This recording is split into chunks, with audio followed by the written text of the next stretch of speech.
मैं विनय Pratap Singh YouTube platform पे अपने चैनल के थ्रू आपके सामने हूँ।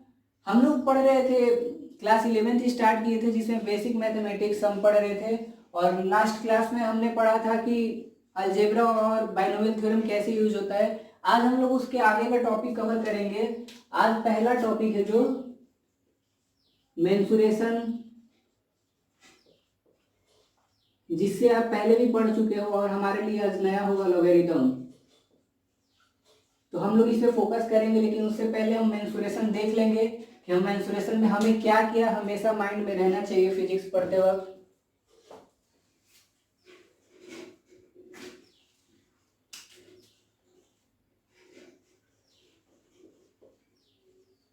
मेंसुरेशन में सर्कल पहले उठाते हैं,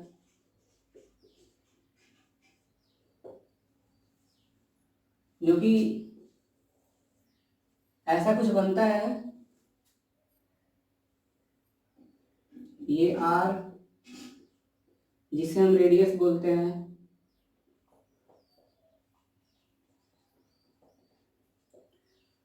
और सर्कल के डेफिनेशन हम पढ़े हैं कि locus of point from a particular at a particular distance. क्या सर्कल का डेफिनेशन क्या होता था कि पॉइंट की लोकेशन, किसी पार्टिकुलर डिस्टेंस पे पॉइंट की लोकेशन को हम सर्कल कहते हैं। अब बात आती है इसमें कि हमें क्या याद रखना है। तो सर्कल ऐसे बनता है, ये याद रखना है। इसका एरिया क्या होता है, पाई आर स्क्वायर, एंड इसका सरकमफ्रेंस,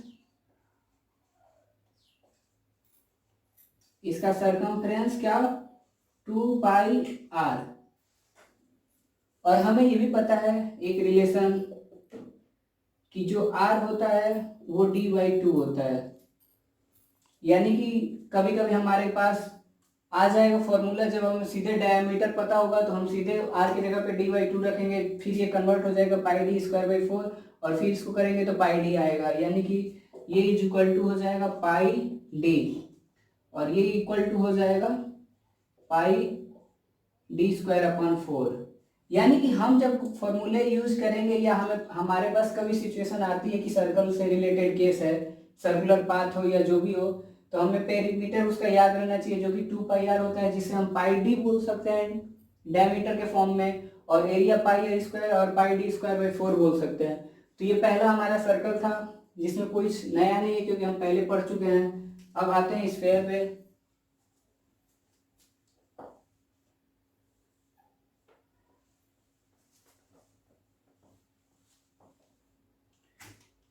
स्फेयर क्या होता है, ये पूरा सॉलिड होता है।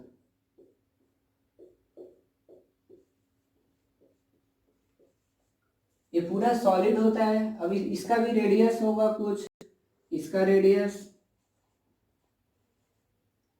अगर r है तो स्फेयर का, अगर ये स्फेयर है सेकेंड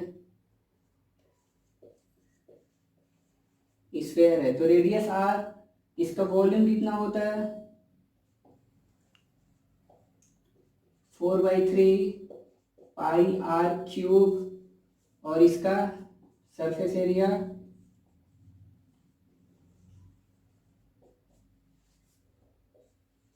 4 पाई आर स्क्वायर। यानी कि हमें बस इतना भी याद रखना है कि अगर कभी सॉलिड का केस आ जाए। अब सॉलिड का केस कैसे आ सकता है, तो हमारे पास कोई कंडीशन दे देगा कि इसका शेप चेंज हो रहा है, फिर इसके इक्विवेलेंट एक और स्फेयर लेते हैं तो उन दोनों में रिलेशन क्या होगा। ऐसे सिचुएशन हमारे आते मैक्सिमम ये क्लास 12th में आता है, लेकिन जब हम एंट्री मारते हैं क्लास 11 से तो हमारा स्टडी लेवल थोड़ा ऊपर होता है, तो हम इसीलिए बेसिक मैथमेटिक्स स्टार्टिंग में ही पढ़ते हैं। तो स्फेयर के केस में ये सॉलिड होता है पूरा, जिसका रेडियस r रहेगा तो वॉल्यूम 4/3 पाई आर क्यूब, फिर surface area 4 pi r square. और ये फॉर्मूला हम लोग बहुत ही जल्दी यूज करेंगे, हमारे सेकेंड चैप्टर में ये यूज होगा। कैसे होगा वो देखा जाएगा। फिर आते हैं सिलेंडर की बात करते हैं।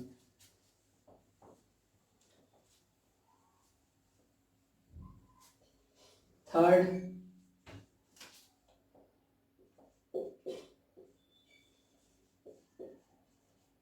सिलेंडर, जो कि कुछ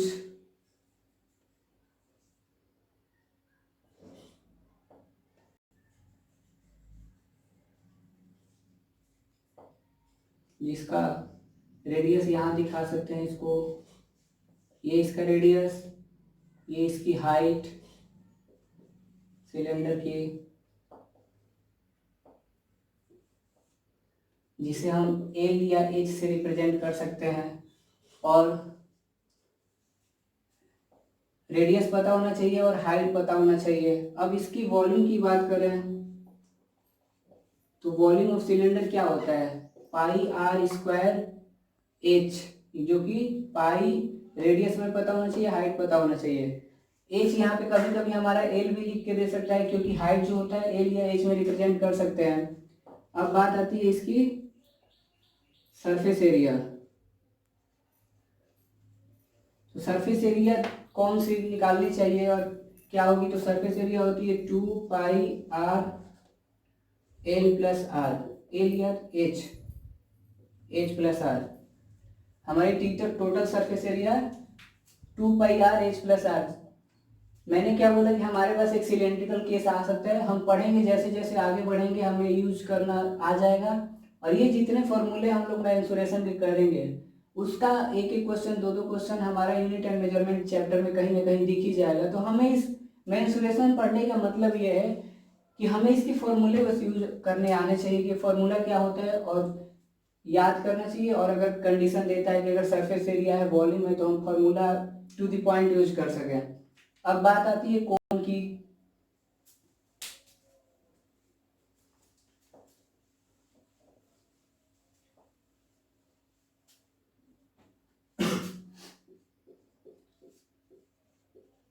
कोण की बात करते हैं।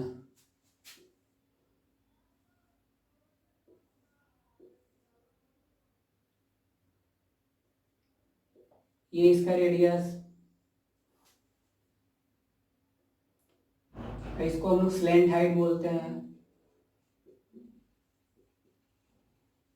और ये हमारा परपेंडिकुलर हाइट जो होता है कोण। तो वॉल्यूम ऑफ कोण क्या होता है,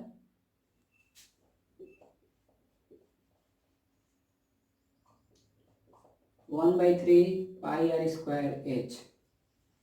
वॉल्यूम कितना हो गया, 1/3 पाई आर स्क्वायर एच, जो कि कोई दिक्कत नहीं होनी चाहिए। और इसका कोण का surface area pi r l होता है।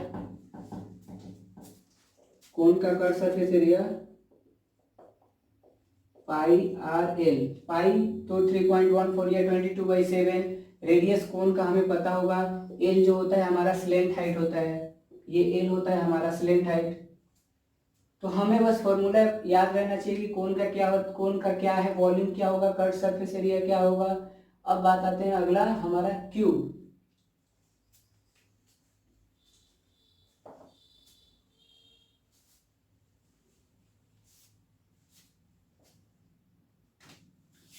क्यूब, क्यूब जो होता है 3 डायमेंशनल फिगर होता है।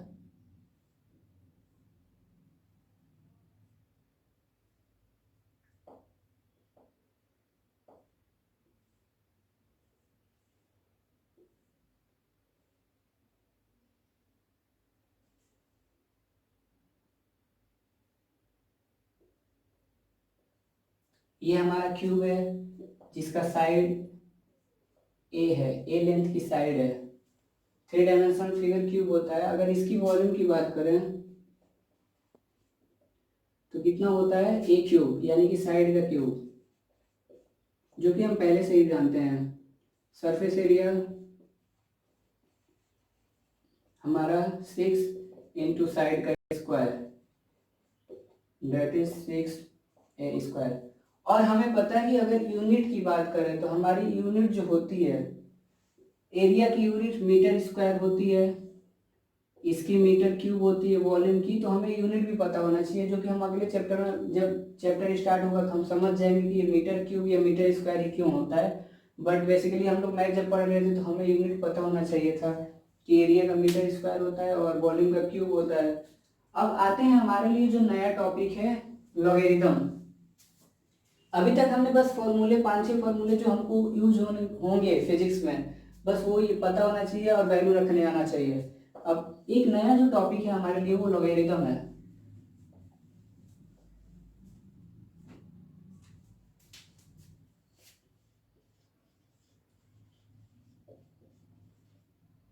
जो कि मैथ का बहुत ही इंपॉर्टेंट पार्ट है, लेकिन हमारे सीबीएसई के सिलेबस में या इधर नहीं होता है, ये मेंस वगैरह में होता है। बट क्या है लॉगरिथम की डेफिनेशन क्या होती है?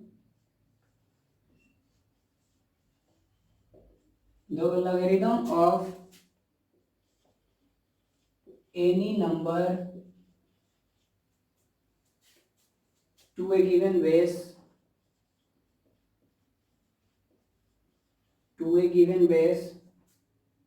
is the power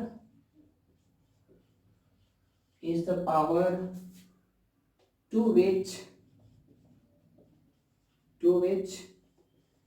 base must be raised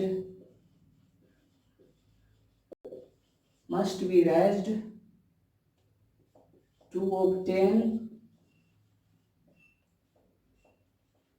that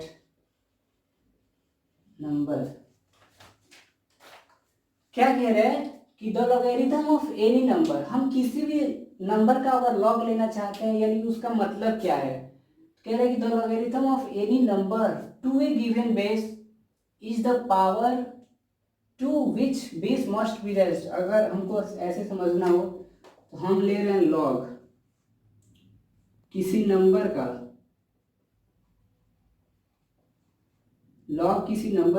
और ये बेस, तो उसका क्या होगा? कह रहा है कि the logarithm of any number to a given base is the power to which base must be raised to obtain that number. ये पावर क्या मतलब? इस डेफिनेशन का मतलब है कि अगर हमें किसी नंबर का लॉग लेना है, लॉग निकालना है, और हमको बता देगा कि भैया आपको इस बेस पे लॉग निकालना है, तो हम क्या कहेंगे कि हम बेस का क्या पावर रखें कि हमें ये नंबर मिल जाए। मतलब क्या कह रहा है कि base must be raised to obtain that number. Base का पावर हम क्या रखें कि हमें वो नंबर मिल जाए, वही हमारा लॉग होता है। जैसे हम बोले कि log 27 base 3 is equal to क्या है, क्या होगा? तो हमारा एन जो है, एन कितना है 27, और बेस कितना है 3। अब कह रहा है कि हम इस 3 का पावर क्या रखेंगे कि हमें 27 मिल जाएगा। हम 3 का पावर कितना रखें कि हमें 27 मिल जाए? तो 3 इंटू 3 इंटू 3, 3 3 9 3 27, यानी 3 का पावर 3 रखेंगे तो हमें 27 मिल जाएगा। यानी कि इसकी जो वैल्यू होगी, हमारी सॉल्यूशन जो होगा इसका, वो होगा log 27 base 3 is equal to 3। Means that हमारा लॉगरिथम सारा खेल डेफिनेशन क्या है? वो कहता है कि अगर किसी नंबर का लॉग निकालना है और बता देगा कि इस बेस पे निकालना है, तो हमें क्या है कि हम बेस का कितना पावर रखें, कितना राइज करें कि हमें वो नंबर मिल जाए। जैसे हम बोले एक और एग्जांपल कि हमारे पास log 81 है, बेस 3 है, तो कह रहे हैं कि हमारे पास जो नंबर है वो 81 है और बेस जो है वो 3 है। अब हमें ऐसा कितना पावर लगाना चाहिए ताकि हम 3 की पावर करेंगे तो हमें 81 मिल जाएगा। तो 3 into 3 into 3 into 3, 3 3 9 3 27 3 30 81, that will be 3 का पावर 4। सब डेफिनेशन का खेल है कि हमें ऐसा पावर चढ़ाना है जिससे कि जिस नंबर का बात कर रहे हैं वो हमें मिल जाए। ये बस माइंड में रखना है। नंबर कितना है 81, मैंने यहाँ पे 81 रख दिया। बेस कितना है 3, तो कह रहा है कि अगर हमें 81 लाना होगा और बेस 3, तो हम 3 की पावर कितना करेंगे कि हमें 81 मिल जाएगा। तो अगर हम 3 की पावर 4 करेंगे तो हमें 81 मिल जाएगा। यानी कि हमारा log 81 बेस 3 की वैल्यू 4 होगी। बस इसको ऐसे यूज करने आना चाहिए। बस ये माइंड में रखना है कि हमें बेस के साथ ऐसा पावर देना है, बेस पे ऐसा पावर चढ़ाना है ताकि हमको ये नंबर फिर मिल जाए। ये लॉग का मतलब होता है। अब हमें इसमें ज़्यादा कैलकुलेशन की यूज नहीं है, बट हमें फॉर्मूला यूज करने आना चाहिए जो हम डिस्कस करते हैं अभी।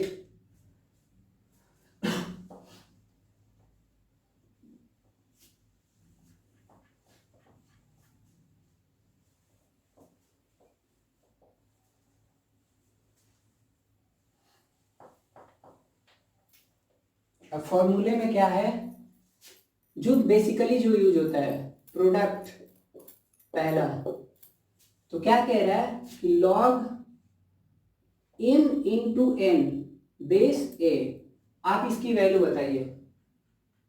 लॉग mn बेस a, इसकी वैल्यू क्या होगी प्रोडक्ट के फॉर्म में, तो हम लिखेंगे log m base a plus log n base a। दूसरा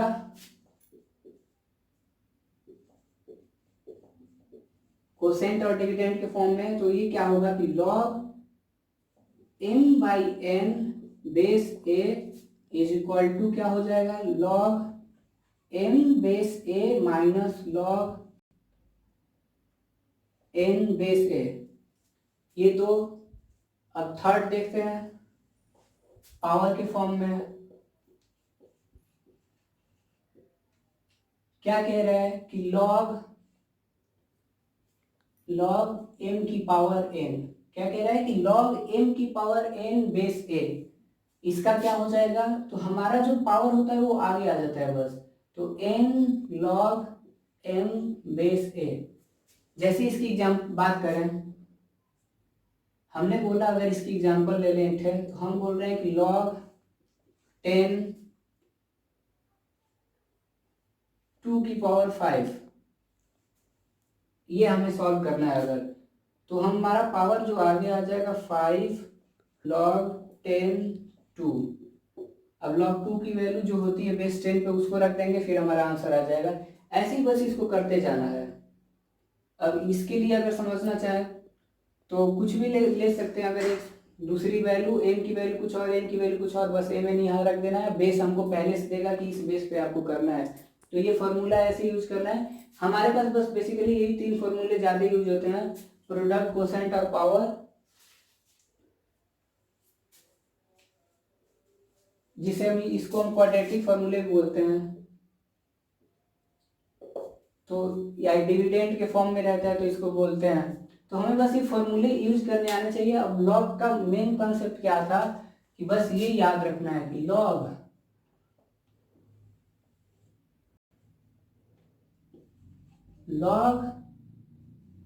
base number is equal to power. बस ये कंसेप्ट याद रखना है कि हम बेस क्या पावर क्या रखें ताकि हमें वो नंबर फिर मिल जाए, बस ये याद रखना है। बाकी इसमें और कुछ प्रॉब्लम नहीं होती है, बस ये थोड़ा कहीं आ जाता है कभी कभी कि अगर प्रोडक्ट फॉर्म में रहेगा तो हम कैसे यूज करेंगे, तो अगर मल्टीप्लिकेशन फॉर्म में रहता है तो हम बस ब्रेक करके ऐड कर देते हैं, अगर डिवीजन फॉर्म में रहता है तो हम बस ब्रेक करके माइनस कर देते हैं। पावर के फॉर्म में हमारा पावर आगे मल्टीप्लाई हो जाता है, एग्जाम्पल मैंने दे दिया। और इसमें एम एन की वैल्यू आप कुछ भी रख सकते हो, या यहाँ पे अगर 2 यहाँ पे 3 है तो वो इसमें कन्वर्ट हो जाएगा। तो बस यही सारी चीज़ें होती हैं लॉगरिथम में। तो अगले क्लास में हम लोग पढ़ेंगे ट्रिग्नोमेट्री, फिर हमारा 1-2 लेक्चर कैलकुलस का बचेगा, फिर हम लोग फिजिक्स पे मूव कर जाएंगे। तो thanks for watching, I think समझ में आ गया होगा। Thanks for watching.